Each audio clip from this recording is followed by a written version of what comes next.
আপনাদের হাতে কি সময় একদম কম, দ্রুত রান্না করতে চাচ্ছেন কিন্তু কাঁঠালের দানা পুঁইশাকের ডাঁটা গলতেই চাচ্ছে না? তাহলে আজকের রেসিপিটা আপনাদের জন্য।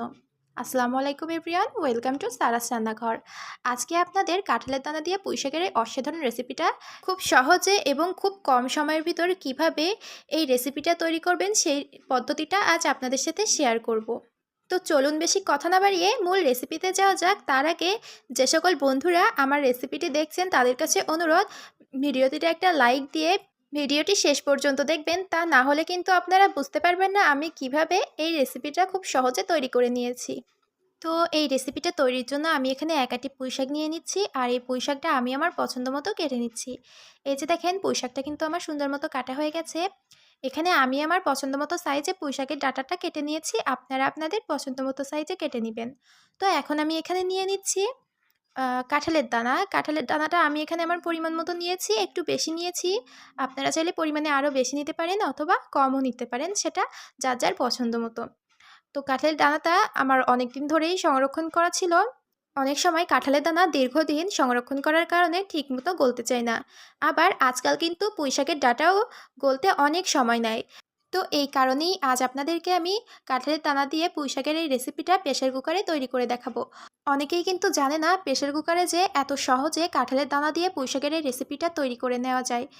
এভাবে করে কাঁঠালের দানা দিয়ে পুঁইশাকের এই রেসিপিটা যদি প্রেসার কুকারে সিদ্ধ করে নেওয়া হয়, তাহলে কিন্তু খুব সহজে এবং অল্প সময়ের ভিতর কাঁঠালের দানা এবং পুঁইশাকটাও সুন্দর মতো গলে যাবে। এজন্য আমি একটা প্রেসার কুকারে ধুয়ে রাখা পুঁইশাকটা দিয়ে দিয়েছি, আর সাথে এখানে দিয়ে দিচ্ছি একটা মিডিয়াম সাইজের আলু। আপনারা চাইলে আলুটা স্কিপও করতে পারেন, আবার চাইলে আপনারা আপনাদের প্রয়োজন মতো দিয়ে নিতে পারেন। আর এখন দিয়ে দিচ্ছি ধুয়ে পরিষ্কার করে রাখা কাঁঠালের দানাটা। তো কাঁঠালের দানাটা দিয়ে আমি এখানে ১ কাপের মতো পানি দিয়ে দিব। এই যে আমি হাফ কাপে করে ২ বার পানি দিয়ে দিচ্ছি। আর এখানে আমার মনে হচ্ছিল যে আমার আরেকটু আলু প্রয়োজন, তো আমি আমার পরিমাণ মতো দিয়েছি। আপনারা আপনাদের পরিমাণ মতো দিয়ে নিবেন। আর এখন এখানে দিয়ে দিচ্ছি হাফ টেবিল চামচ লবণ। লবণটা দিয়ে আমি হালকা একটু নাড়াচাড়া করে দিচ্ছি, যাতে পুঁইশাকের ভিতরেও লবণটা যায়। আর এই যে পুঁইশাকের দানাটা একটু ভিতরের দিকে দিয়ে দিচ্ছি। তো এখন এটা দেয়া হয়ে গেলে আমি এখানে আরেকটু পানি দিচ্ছি। আপনাদের যদি প্রয়োজনে আরেকটু পানি বেশি লাগে তো আপনারা আপনাদের প্রয়োজন মতো দিয়ে নিবেন। প্রেসার কুকারে ঢাকনা দিয়ে আমি ২টা থেকে ৩টা সিটি দিয়ে নিচ্ছি। আপনাদের যদি মনে হয় যে ২টা ৩টা সিটি দেওয়ার পরও অনেক শক্ত আছে, তাহলে কিন্তু আপনারা আরেকটা ২টা সিটি বেশি দিতে পারেন। তো আমার ২টা ৩টা সিটিতেই হয়ে গেছে। এখন সিদ্ধ করে রাখা পুঁইশাকটা আমি একটা সাইডে রেখে দিয়েছি, আর একটা কড়াইতে পরিমাণ মতো তেল দিয়ে হাফ কাপের মতো পেঁয়াজ কুচি দিয়ে দিচ্ছি। আসলে আমি যখন এই রেসিপিটা তৈরি করছিলাম বাইরে অনেক মেঘ হয়েছিল, এই জন্য অন্ধকার লাগতেছিল। আর লাইটিং প্রবলেমের কারণে কিন্তু ভিডিওটা এক এক সময় এক এক রকম দেখা যায়। তো যাই হোক, এখন পেঁয়াজটা আমি লাল করে ভেজে নিয়েছি। এই যে দেখেন, এরকম হালকা লাল যখন হয়ে আসবে তখন এখানে আমি মশলা দিয়ে দিব। এখন দিয়ে দিচ্ছি হাফ টেবিল চামচ আদা রসুন বাটা। আদা রসুন আমার একসাথে বাটা ছিল, সেখান থেকে হাফ টেবিল চামচ দিয়েছি। আর এটা একটু ভেজে নিচ্ছি হালকা করে। এটা ভেজে নেওয়া হয়ে গেলে আমি এখানে হাফ টেবিল চামচের অর্ধেক জিরা বাটা দিয়েছি। এখন দিয়ে দিচ্ছি হাফ টেবিল চামচের একটু বেশি লাল মরিচের গুঁড়া। আমার একটু মনে হচ্ছিল ঝালটা বেশি হলে ভালো লাগে। আসলে পুঁইশাক তরকারিতে ঝাল বেশি হলে কিন্তু খেতে অনেক মজা লাগে, তো আমি ঝালটা বেশি দিয়েছি। আর এখানে আমি হাফ চা চামচের মতো হলুদের গুঁড়া দিয়েছি। এখন চামচটা ধুয়ে আমি কিছুটা পানি দিয়ে মশলাটা খুব সুন্দর মতো কষিয়ে নিচ্ছি। আর হ্যাঁ, এখানে কিন্তু ঝাল আর লবণের পরিমাণটা আপনারা আপনাদের পছন্দ মতো দিয়ে নেবেন। এখন আমি এখানে সিদ্ধ করে রাখা পুঁইশাকটা দিয়ে দিচ্ছি। পুঁইশাকের পানিটা কিন্তু ফেলবো না, যেই পানিতে সিদ্ধ করেছি সেই পানি সহ পুঁইশাকটা দিয়ে এখন মশলার সাথে খুব সুন্দর মতো কষিয়ে নিতে হবে। এভাবে খুব সুন্দর মতো নাড়াচাড়া করে মশলার সাথে পুঁইশাকটা কষিয়ে নিতে হবে। আর এই পানিতেই কিন্তু পুঁইশাকটা সুন্দর মতো কষানো হয়ে যাবে। তো ওই পানিটা যখন কমে যাবে তখন এখানে আমি ঝোলের জন্য পানি দিয়ে দিয়েছি। আর এখানে আমি ভেজে রাখা মাছটা দিয়ে দিচ্ছি। এখানে আমি বড় সাইজের যে তেলাপিয়া মাছটা ছিল সেটা ভেজে আমি এখানে দিয়েছি। এই যে মাছের দাকাটা দেখা যাচ্ছে। তো আমার যখন এই যে মাছটা দিচ্ছিলাম আর পানি দিচ্ছিলাম তখন ক্যামেরাটা একটু অফ ছিল, যে কারণে আপনাদেরকে দেখাতে পারিনি।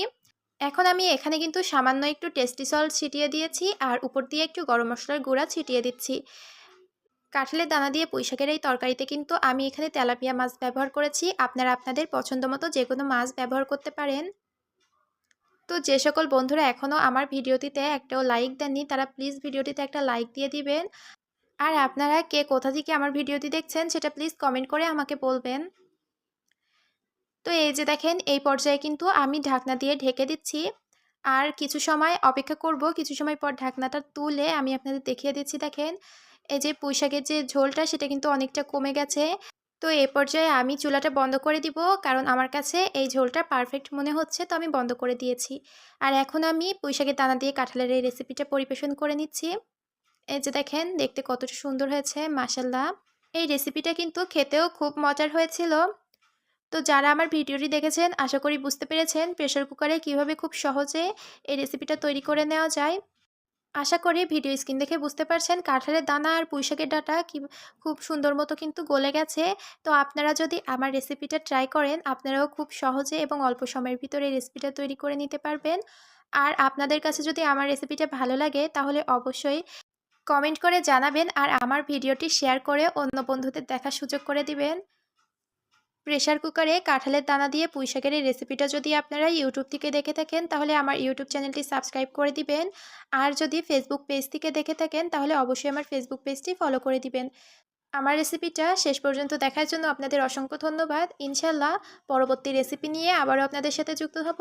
সে পর্যন্ত সবাই ভালো থাকবেন, সুস্থ থাকবেন। আল্লাহ হাফেজ।